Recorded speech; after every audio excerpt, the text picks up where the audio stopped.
तो कहानी की शुरुआत में हमें एक छोटे से फैमिली को दिखाया जाता है। इसी के साथ दोस्तों रेडियो के जरिए हमें ये बताया जा रहा था जल्द ही इस शहर के ऊपर उल्का पिंड की बारिश होने वाली है। लेकिन वैज्ञानिकों का ये कहना था कि उल्का पिंड हमारे शहर के ऊपर से होकर के गुजर जाएगा और उल्का पिंड गिरने में अभी भी 24 घंटे बाकी है। अपने कॉलेज के पास पहुँच जाने के बाद लीरा कार से नीचे उतर जाती है। कॉलेज के अंदर जाने के बाद वो स्पोर्ट क्लास को ज्वाइन करती है। वो दौड़ने की प्रतियोगिता में शामिल हो करके तेज दौड़ करके इस रेस को आराम से जीतने वाली थी। लेकिन तभी अचानक से टॉम नाम करके एक इंसान फ्लेयर लेकर के उसके सामने आ जाता है चेस करने के लिए। और अब उस फ्लेयर को देखने के बाद लीरा रुक जाती है क्योंकि वो बहुत डर चुके थे। यहाँ पर हमें मालूम चलता है कि लीरा को फ्लेयर से बहुत डर लगता है और अब इसी वजह से वो इस रेस को हार जाती है। इसके बाद वो घर चली जाती है जहाँ हमें मालूम चलता है कि उसके भाई एगोर का आज जन्मदिन है। बाकी लोगों के साथ साथ लीरा भी यहाँ बैठी हुई थी लेकिन उसे कुछ खास मजा नहीं आ रहा था, इसलिए वो पार्टी को छोड़ करके यहाँ से चली जाती है। उसके जो सौतेले पिता हैं रोबर्टो, उन्हें ये चीज देख करके थोड़ा बुरा लगता है। इसके बाद उसकी जो माँ थी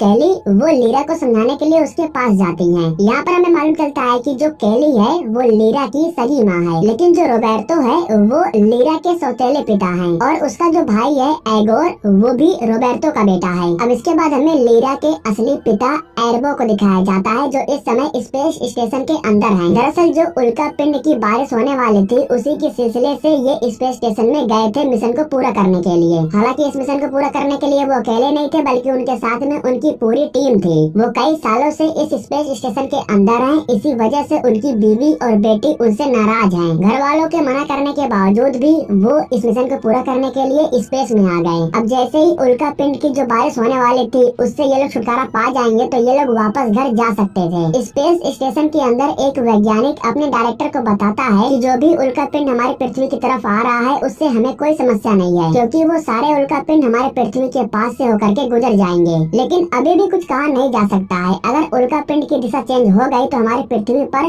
भारी समस्या आने की संभावना हो सकती है। यह सुनकर के इनके जो डायरेक्टर थे वो गुस्सा हो जाते हैं और कहते हैं कि इसका कुछ इलाज करो। अगले सीन में हमें लीरा को दिखाया जाता है जो टॉम के साथ में बैठ करके बातें कर रही थी। दौड़ने वाले कंपटीशन में जो कुछ भी हुआ उसके लिए टॉम उससे माफी मांगता है। इसके बाद वो लीरा को लेकर के एक बिल्डिंग के ऊपर जाता है जहाँ पर काफी खूबसूरत नजारा दिख रहा था। साथ में वो ये भी कहता है कि तुम यहाँ से उल्का पिंड की बारिश होता हुआ देख सकती हो। खैर अब जो लीरा थी वो घर आ जाती है जहाँ उसकी मुलाकात एगोर से होती है। एगोर अपनी बहन को बताता है कि वो भी उल्का पिंड की बारिश को देखना चाहता है क्योंकि ऐसा नजारा हर कोई 50 सालों में एक बार देख पाता है और मुझे पता है कि मेरे मम्मी पापा उल्का पिंड की बारिश को मुझे नहीं देखने देंगे। जिसके बाद लीरा उसे अपने पास बुलाती है और उसे एक दूरबीन देते हुए कहती है समय होने पर तुम उस बिल्डिंग के ऊपर जा सकते हो, वहाँ से तुम उल्का पिंड की बारिश को देख सकते हो। अब धीरे धीरे 24 घंटे पूरे हो जाने के बाद उल्का पिंड की बारिश शुरू होने वाली थी, लेकिन अभी भी सारे साइंटिस्ट, सारे इंसान ये सोच करके निश्चिंत थे कि इनकी पृथ्वी को उल्का पिंड से कोई भी खतरा नहीं होने वाला है क्योंकि वो पास से होकर के गुजर जाएगा। और ठीक ऐसा होता भी है। जो छोटे छोटे वाले उल्का पिंड थे वो तो पृथ्वी के पास से होकर के गुजर जाते हैं, लेकिन वही कुछ समय के बाद इन्हें उल्का पिंड का एक दूसरा झुंड दिखाई देता है जो इनकी पृथ्वी की तरफ ही आ रहा था। दरअसल उसी उल्का पिंड के पीछे एक और उल्का पिंड का झुंड आ रहा था जिसके बारे में साइंटिस्ट पता नहीं लगा पाते हैं। ये सभी लोग टेंशन फ्री हो चुके थे लेकिन अब इनके ऊपर बहुत बड़ी समस्या आ चुकी है। सिर्फ 7 मिनट बाद सारे उल्का पिंड इनके स्पेस स्टेशन के करीब आने वाले थे और सिर्फ इतना ही नहीं, वो उल्का पिंड कुछ शहरों के ऊपर गिरने वाले भी थे। जिसके बाद एर्बो जाकर के चेक करता है कि आखिर कौन कौन से शहर के ऊपर उल्का पिंड गिरने वाला है। जहाँ उसे मालूम चलता है कि जिस शहर में उसका परिवार रह रहा है वहाँ पर भी उल्का पिंड गिरने वाला है। वो फौरन अपनी बेटी के एक डिवाइस से कनेक्ट होता है और उन्हें इस खतरे के बारे में बताता है। वो अपनी बेटी को इस खतरे के बारे में आगाह कर देता है लेकिन वो खुद सावधान नहीं हो पाता है। उल्का पिंड की बारिश जैसे ही होती है तो वो स्पेस स्टेशन के एक हिस्से को ही उड़ा देता है और जब वो पृथ्वी पर आकर के गिरता है तो मानो जैसे कि अब पृथ्वी पूरी तरीके से तबाह होने वाली है। सभी लोग अपनी जान बचा करके घर में से बाहर निकल करके आने लगते हैं। इस दौरान जो टॉम था वो लीरा के पास आ जाता है और उसे अपने साथ लेकर के जाने लगता है। लेकिन तभी अचानक से जिस दीवार के पास ये लोग खड़े थे वो टूटने लगती है। दीवार गिरती उससे पहले टॉम लीरा को साइड कर देता है और खुद दीवार के नीचे फंस फंस जाता है। ठीक उस समय एक कार आकर के लीरा को ठोक देती है। हालांकि अभी वो ठीक ठाक थी, उसकी सांसें चल रही थी, इसलिए ये लोग उसे उठा करके कार में रख लेते हैं और हॉस्पिटल लेकर के जाने लगते हैं। लेकिन शायद इन बेचारों को नहीं पता था कि हॉस्पिटल के साथ साथ अब सब कुछ तबाह हो रहा है। खैर अब कुछ समय के बाद लीरा को होश आ जाता है और वो कार से उतरने के बाद यहाँ से भागने लगती है। लेकिन उस समय यहाँ पर एक बहुत भारी उल्का पिंड गिरता है, जिसकी वजह से ढेर सारी बिल्डिंग्स गिर जाती हैं। सीन कट करके हमें एर्बो को दिखाया जाता है, जो अपने स्पेस स्टेशन में उल्टा लटका हुआ था।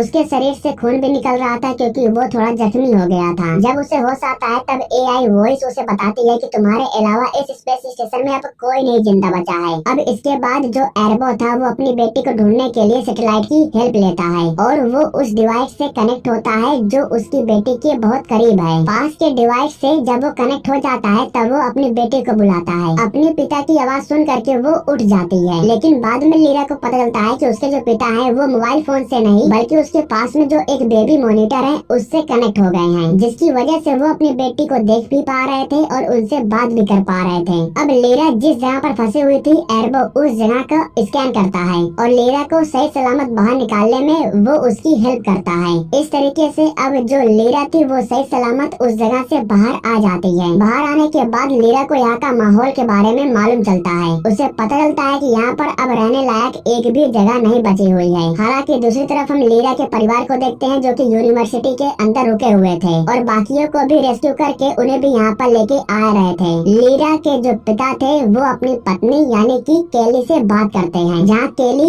लीरा को बताती है कि जो एगोर है वो उसके पास नहीं है। एगोर का नाम सुनने के बाद लीरा को याद आता है कि वो उल्का पिंड की बारिश देखने के लिए उस बिल्डिंग के ऊपर जाने वाला था। हालांकि इस चीज के बारे में अभी भी लीरा अपने माता पिता को नहीं बताती है। लेकिन जब माँ का कॉल डिस्कनेक्ट हो जाता है तब लीरा अपने पिता को बताती है कि इस समय एगोर उस बिल्डिंग के अंदर है, क्योंकि मैंने ही खुद उसे वहाँ पर भेजा था उल्का पिंड की बारिश देखने के लिए। अब जो एर्बो था वो लीरा से कहता है कि तुम उस बिल्डिंग के पास मत जाना, मैं एगोर को बचाने की कोशिश कर रहा हूँ। लेकिन पिता के मना करने के बावजूद भी लीरा उस बिल्डिंग के पास जाने लगती है। ठीक उसी समय एर्बो का सारा सिस्टम बैठ जाता है, जिसकी वजह से वो अपनी बेटी से डिस्कनेक्ट हो जाता है। AI वॉइस बताती है कि आपके स्पेस स्टेशन की जो बैटरी है वो खत्म हो चुकी है। बैटरी बैकअप रखा हुआ है जिसे जा करके आपको जोड़ना होगा, लेकिन आप उसे जा करके जोड़ नहीं सकते हो क्योंकि स्पेस स्टेशन के बीच वाला हिस्सा टूट गया है और बैटरी को स्पेस स्टेशन के दूसरी तरफ रखा गया है जहाँ पर जाना बहुत मुश्किल है। अब जैसे कि जो लीरा थी उसके पिता ने उसे बिल्डिंग के पास जाने से मना किया था, लेकिन फिर भी वो बिल्डिंग के अंदर चली जाती है। बिल्डिंग के अंदर जाने के बाद जब वो एगोर को पुकारती है तब एगोर चिल्ला करके बताता है कि वो इस समय बिल्डिंग के ऊपर के साइड में फंसा हुआ है। इधर हमें स्पेस स्टेशन में एर्बो को दिखाया जाता है जो वायर को लेकर के स्टेशन के दूसरी तरफ जा रहा था उसे बैटरी से जोड़ने के लिए, ताकि वो सिस्टम को चालू कर सके।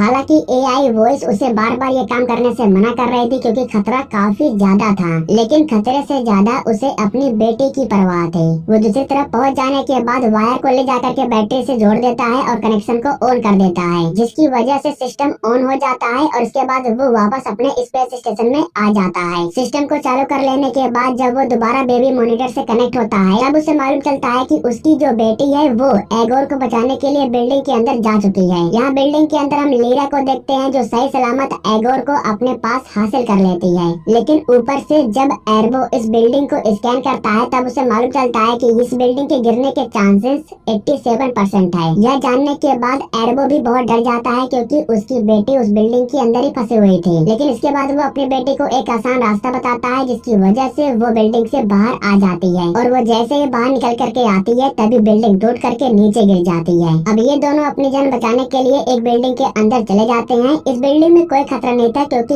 ये बहुत ही मजबूत बिल्डिंग था। अब काफी समय तक ये लोग इसी बिल्डिंग के अंदर रुकते हैं, लेकिन जब कोई इन्हें बचाने के लिए नहीं आता है तब इन्हें मजबूरन बाहर जाना ही पड़ जाता है। इस समय वो बेबी मॉनिटर लीरा के पास ही था। उसके जो पिता थे वो बेबी मॉनिटर से कनेक्ट थे और वो लीरा को रास्ता बता रहे थे। इस तरीके से लीरा अपने पिता के बताए हुए रास्ते पर जाती है और वो उस जगह पर पहुंच जाती है जहाँ पर बहुत से लोग इकट्ठा हुए थे। जब ये दोनों नीचे उतर रहे थे तभी एक जोरदार धमाका होता है। धमाका होने की वजह से जो एगोर था वो काफी दूर फेंका जाता है क्योंकि वो बाहर के साइड में खड़ा था। अब इस धमाके की जानकारी एर्बो को मिल जाती है। थोड़ा शांत माहौल हो जाने के बाद लीरा भाग करके एगोर के पास जाती है जहाँ पर वो देखती है कि वो बिल्कुल ठीक ठाक है, सिर्फ उसके सर में से थोड़ा बहुत खून बाहर निकल रहा था। लीरा उसे लेकर के फौरन हेलीकॉप्टर के पास जाती है और यहाँ पर हम देखते हैं कि इस समय हेलीकॉप्टर के अंदर टॉम भी बैठा हुआ था, जो खुद हेलीकॉप्टर से बाहर आ जाता है और एगोर को अंदर बैठा देता है, जिसकी वजह से अब हेलीकॉप्टर वाले एगोर को लेकर के चले जाते हैं। अब एक छोटी सी जानकारी देने के लिए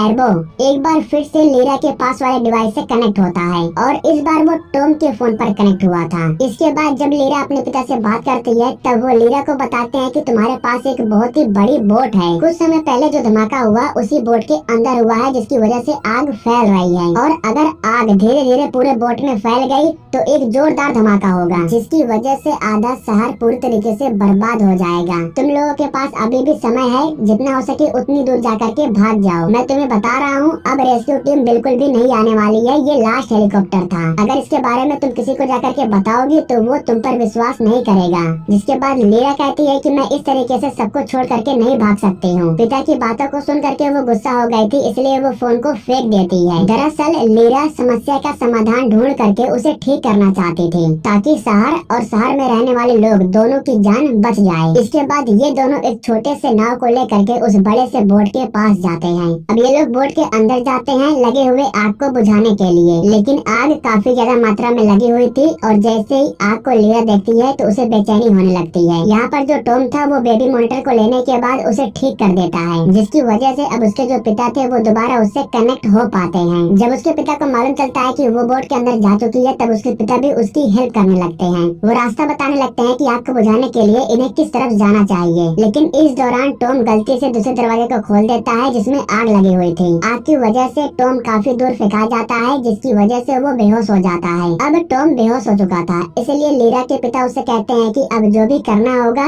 वो तुम्हें ही करना होगा। अब लीरा की हेल्प करने के लिए एर्बो टॉम के हाथ का एक हेल्प लेता है। अब जैसे कि टॉम का जो हाथ था वो रोबोट का बना हुआ था, यानी कि वो भी एक डिवाइस था, और अब इस तरीके से जो एर्बो था वो टॉम के हाथ के साथ खुद को कनेक्ट कर लेता है। उसने ऐसा इसलिए किया ताकि लीरा को लगे कि उसके पास कोई है और वो अपने आप को बिल्कुल भी अकेला महसूस न करे। एर्बो कहता है कि आग तेजी से फैल रही है, तुम्हें जो भी करना होगा वो फौरन करना होगा। तुम्हारे सामने एक बॉक्स रखा हुआ है जिसके अंदर फायर आउटफिट है। लीरा फौरन जा करके उस बॉक्स में से फायर आउटफिट को बाहर निकालती है, उसे पहन लेती है। सूट को तो उसने पहन लिया था, लेकिन अब आग को बुझाने के लिए एक बहुत ही हार्ड वाले रास्ते को उसे पार करना था। जिस चीज से वो बचपन से डरते हुए आ रही है वो चीज ठीक उसके सामने थी, लेकिन फिर भी वो सिर्फ अपने पिता की बातों को सुनती है और आगे बढ़ती है। आगे जाने के बाद वो सारे नाइट्रोजन गैस के सिलेंडर्स को ऑन कर देती है, जिसकी वजह से कुछ ही पल में बोट के अंदर जितनी भी आग लगी हुई थी वो बुझ जाती है और ये लोग सही सलामत फिर से बाहर आ जाते हैं। एर्बो ने अपनी बेटी की तो जान को बचा लिया था, लेकिन वो खुद अपनी जान नहीं बचा पाता है, क्योंकि अब उसका जो स्पेस स्टेशन था वो वायुमंडल में प्रवेश कर चुका था, जिसकी वजह से उसके स्पेस स्टेशन में आग लग जाती है